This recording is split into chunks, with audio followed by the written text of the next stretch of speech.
Bueno,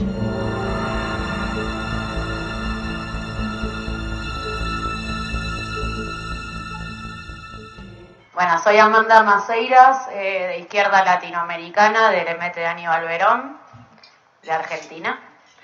Bueno, primero agradecer a las compañeras y compañeros del Riosal que nos invitaron a participar del seminario, bueno, y a todos ustedes por recibirnos y, bueno, darnos la oportunidad de aprender, de conocerlos y, bueno, también esperamos aportar una humilde semillita. Como nuestra organización está en este momento en un precongreso, queríamos aportar en el panel bueno, un poco sobre los flujos y reflujos del proceso latinoamericano. Bueno, creemos que toda América Latina durante el final del siglo XX y el principio del siglo XXI se vio atravesada por un proceso de cambio, donde distintos actores se fueron incorporando a estos vientos de cambio, fundamentalmente impulsados por la carestía de los niveles de vida y por el desgaste de las estructuras tradicionales. Esto hizo que se fueran desarrollando alternativas con perfiles populistas, y de estas alternativas políticas tradicionales fueron cediendo espacios o derrumbándose, o en otros casos, bueno, cediendo espacios de poder hegemónico, y en sintonía los pueblos fueron obteniendo importantes conquistas, tanto sociales como políticas. Es decir, que para nosotros el péndulo latinoamericano se fue corriendo cada vez más a la izquierda.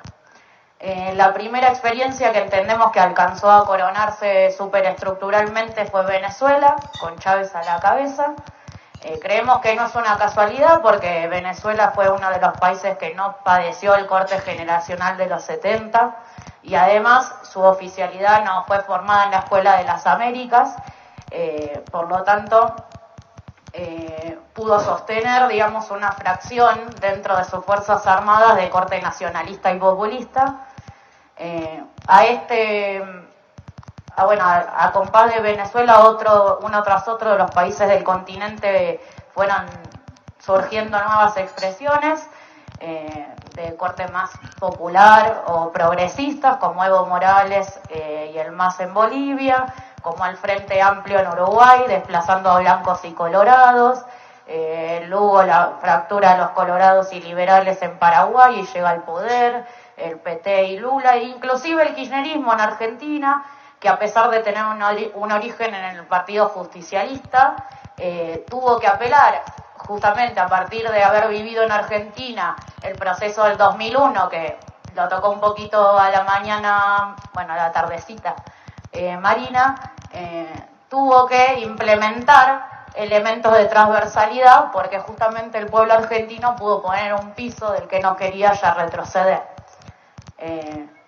Creemos que dentro de este proceso hay diferentes génesis, ¿sí? En el caso de Chávez en Venezuela, como Evo Morales en Bolivia, fueron parte de encabezar un proceso, ¿sí? Como fue el Caracazo o el Octubre Negro. En cambio, otros gobiernos, como el nuestro, el kirchnerista en Argentina, no fue parte, digamos, del proceso que se vivió en el argentinazo, sino que vino justamente un poco, como decía hoy Marina, a reconstruir esa institucionalidad. Durante todo el periodo, o durante todo este primer periodo, entendemos que lo más avanzado del proceso latinoamericano fue Venezuela, donde se animaron a empezar a hablar del socialismo del siglo XXI.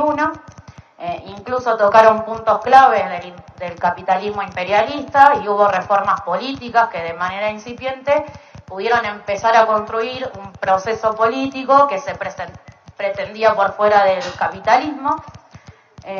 Si bien en este primer periodo la principal referencia fue Chávez en tándem con Cuba, creemos que la llegada al poder tanto de Kirchner como de Lula, y fruto del propio peso regional que tienen sus países, bueno, nuestros países, lograron transformarse en los principales referentes regionales. Creemos que todos los procesos, en este caso el latinoamericano, son procesos o tienen movimientos pendulares. nunca se estancan, digamos, sino que avanzan y retroceden porque la realidad es dinámica. Y creemos que mientras que Chávez o Venezuela se iba radicalizando, un poco reflejado esta radicalización está en el último escrito de Chávez, que se llama Golpe de Timón, donde él habla un poco de que el socialismo no se decreta, donde hace una autocrítica a todo su periodo de gobierno y empieza a hablar de la democratización de la planificación de la producción, de la incorporación de mecanismos de autogestión. Mientras que esto pasaba en Venezuela, creemos que en cambio tanto Lula como Kirchner peleaban por correr el eje del proceso y disputaron desde adentro la dirección ideológica y los límites de hasta dónde se podía llegar. En este sentido acompañaron el movimiento general regional, pero siempre más desde la derecha tironeando para desacelerar o desmovilizar.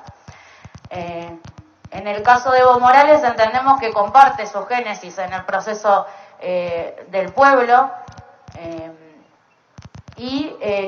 pero que se vio condicionado desde un primer momento con la crisis que tuvo apenas asumió su gobierno, en la crisis de la Media Luna, no sé si recuerdan, donde tuvo una intentona separatista e incluso quien fue a mediar y a negociar con este sector fue el mismo Lula.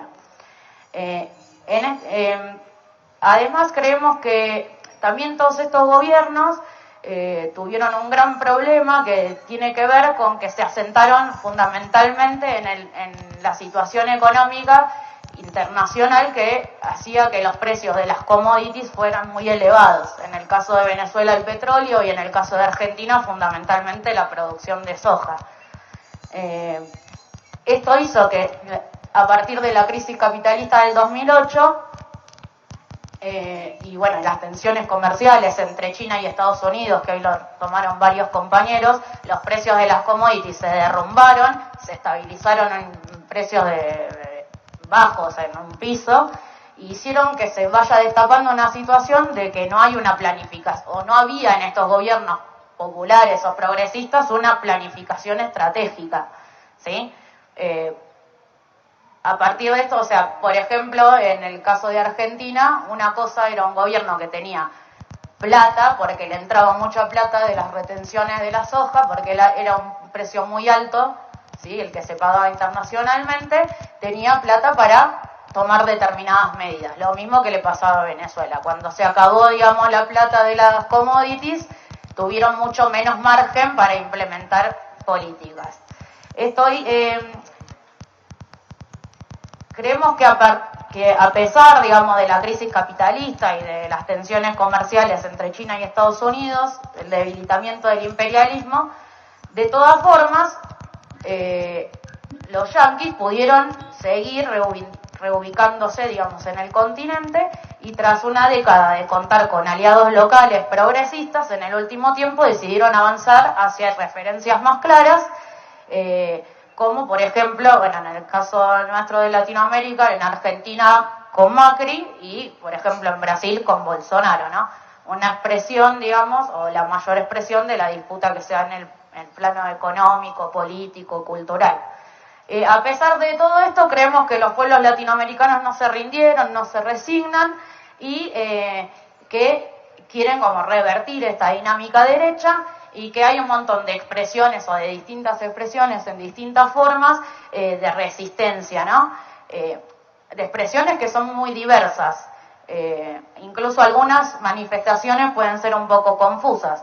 En el caso de Argentina, por ejemplo, todo lo que fue la resistencia a la reforma previsional, que no sé si ustedes la pudieron llegar a ver,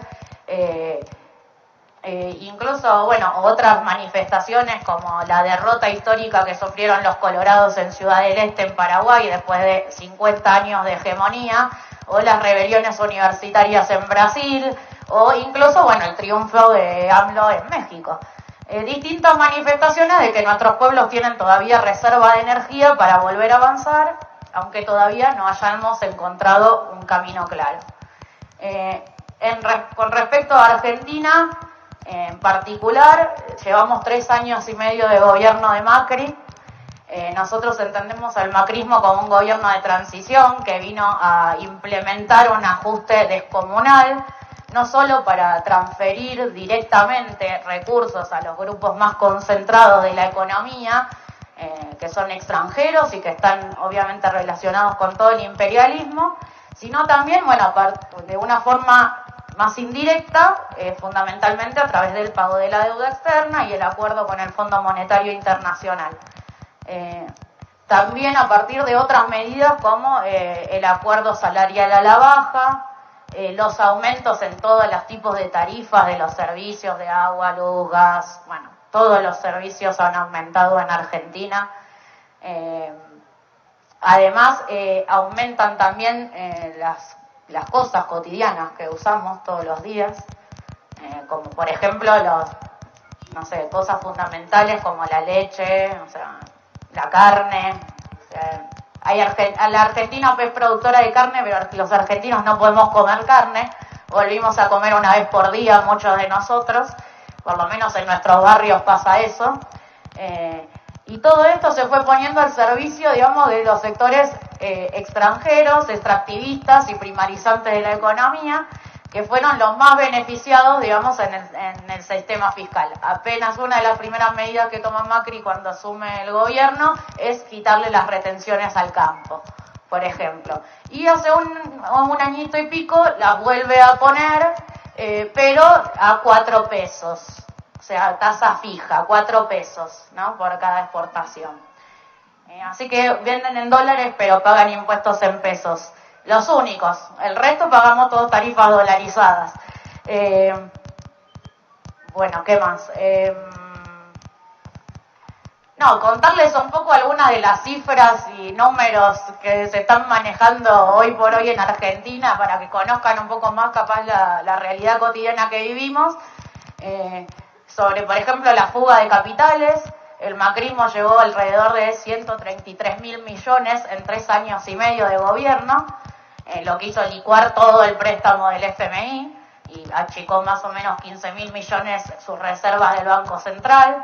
El déficit fiscal, bueno, con el kirchnerismo se sostuvo en un 22%, o sea que de cada 100 pesos que el Estado recauda, 122 es de gasto, ¿no? Y el macrismo primero lo duplicó, tanto que había hablado de que venía a salvarnos del déficit, de la inflación, etcétera. Primero lo duplica en el 2016, pero bueno, justamente fruto, digamos, del acuerdo con el Fondo Monetario, se reduce casi un 0,3% a través del ajuste presupuestario violento que aplicó, digamos, en adelante, ¿no? Donde vació decenas de programas sociales, donde, por ejemplo, una degradación de ministerios fundamentales al grado de secretarías, como por ejemplo el de Trabajo o el Ministerio de Salud, ya no hay más Ministerio de Trabajo ni Ministerio de Salud en Argentina, son secretarías ahora, por lo cual tienen menos presupuesto, un montón de cosas. También, por ejemplo, de eso el ejemplo que yo le ponía de cuando el macrismo duplicó el déficit fiscal, por ejemplo, de cada 100 pesos gastaba 142, ¿no? Y 60 de esos que gastaba eran para pagar la deuda externa. Además, por ejemplo, el macrismo le quitó o quiso intentar quitarle, porque no terminó de quitarle a todos el subsidio a todos los que somos consumidores, digamos, de la energía, a los usuarios, digamos, pero le aumentó el subsidio a las empresas privatizadas, ¿no? Que hay en Argentina, como, Edesur, Edenor, distintas empresas que además son extranjeras y que están repatriando todos sus capitales. O sea que la plata que se llevan de Argentina se la llevan a sus países de origen. Mientras tanto, nosotros pagamos tarifas en dólares y además no hay inversión de ningún tipo, por lo cual pagas el triple, cuádruple de luz, pero igual se te corta la luz, o sea, seguimos en las mismas condiciones, 0 inversión, digamos. Después está la inflación, más o menos la interanual ronda un 48%, según el propio Instituto de Estadísticas oficial, digamos, o sea que posiblemente los números sean mucho más altos. Y más o menos la acumulada en 3 años de gobierno es casi del 200%. Esto hizo que, bueno, toda esta situación general que estoy tratando de explicar en algunos números con las paritarias a la baja, hizo que el nivel adquisitivo de toda nuestra clase trabajadora se vino en picada, lo que generó además algunos elementos de desborde, ¿sí? Aunque son leves, porque el miedo a perder el trabajo, la verdad, es muy grande. Y también destacar en este punto el rol fundamental que jugó la burocracia sindical. 5 minutos, me tengo que apurar un montón, para desmovilizar a los trabajadores haciendo acuerdos con el gobierno. Bueno, voy a pasar todos los números porque me queda un montón de cosas para decir, ¿sí? Bueno, las perspectivas creemos que son económicas, sociales y políticas en Argentina, las vemos malas. Entendemos que el gobierno que venga, sea quien sea, va a tender a estabilizar los pisos en los que estamos. No hay perspectiva tampoco de que crezca el precio de las commodities, por lo tanto en el plano económico no es que va a haber una bonanza como en otras épocas, por lo tanto un poco esa esperanza que tienen algunos sectores de volver a los años dorados del precio de la soja muy alto y con eso derramar, como le dicen, no creemos que sea posible. Además el año que viene hay vencimientos gigantes de la deuda, por lo tanto... Y todos los candidatos, les quiero decir que estamos ya en proceso de empezar a candidatearse electoralmente y todos los candidatos recibieron al Fondo Monetario, ya le dijeron que van a renegociar la deuda, ¿no? Están más o menos todos en el mismo plan. Me meto por último porque ya me van a decir que termine en la política popular y revolucionaria que creemos que tenemos que tener. Entendemos que la mayoría de los sectores populares construyen una política desde el vector gobierno-oposición y la izquierda clásica desde burguesía-trabajadores. Para nosotros la primera es una falsa dicotomía y la de la izquierda clásica, al no estar instalada en los sectores populares ni en la clase obrera industrial, es hablar desde una abstracción porque no logran conducir la lucha de clases. Nuestra opción es primero asumir desde qué peldaño hablamos, lo hacemos desde el espíritu de los sectores populares que fueron condenados a no construir una opción política, pero que tienen estas renovadas fuerzas de cambio ahora y que lo que queremos construir es una forma social política clasista que construya con las grandes mayorías, con vocación de poder y sin caer en falsas opciones. Creemos que para esto es necesario, fundamental, entender la complejidad política y cultural de nuestros pueblos y poder agrupar orgánicamente y masivamente a las amplias mayorías, construir una vocación de poder.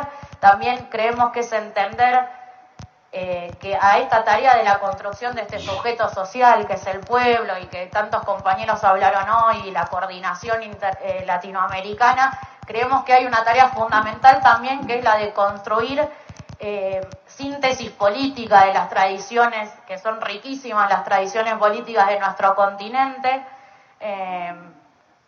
y bueno, de esta manera incorporando no solo, digamos, a la clase obrera industrial, sino también a estos sectores que nos sentimos desplazados, que perdimos, digamos, nuestra identificación con la clase, integrando al campesinado, incluso pensando cómo integrar a corrientes ideológicas no revolucionarias que tienen peso importante en nuestro país como el peronismo. Creemos que sin poder pensar todo eso no hay lugar, digamos, para una perspectiva revolucionaria. Para cerrar, digamos, creemos que todas las organizaciones sociales, políticas, sindicales debemos trabajar a través de la educación popular cotidiana todos los días para ayudar a construir este sujeto crítico y construir una síntesis colectiva a partir del encuentro de saberes. Y bueno, también decir que tal vez nos encontremos en este costado diestro del péndulo, pero que nuestros pueblos no se cansan, no se rinden, no se apichonan, como decimos los argentinos, porque sabemos que después de la noche más larga, después de aquel oscuro solsticio de invierno, llega el retorno del sol, así que de nosotros depende construirlo. Termine. Antes que me digan nada.